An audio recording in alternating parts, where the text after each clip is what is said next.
All right, we got a Ram 1500 and the wheel bearing is bad. So we'll spin it, see if we can hear it. Real gritty. And then you can actually see, you can actually move it. So we're gonna pop the tire off and see what we got.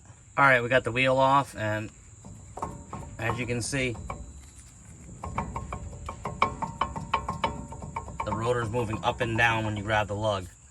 So it's definitely bad.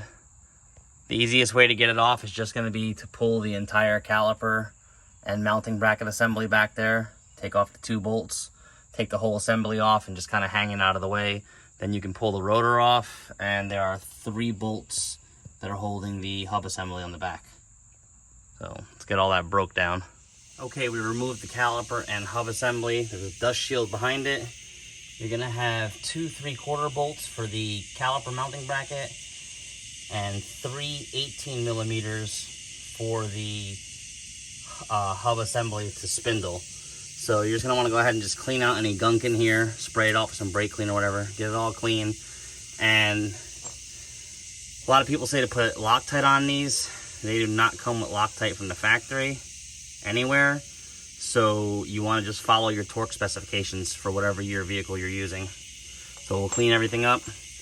Got the new hub assembly there. We'll get it on, get everything bolted back up. All right, we got the hub assembly back on. It rotates smoothly. The back bolts back here are torqued to a very high spec. Do not use an impact because this is aluminum. Torque at the specifications, whichever year your truck is. We rerouted all of the ABS line back. Now we're gonna get this rotor back on and the brake caliper. All right, we got the rotor assembly back on, everything tightened down to torque specs. And as you see now, there's no more play, nothing in there. So that's it.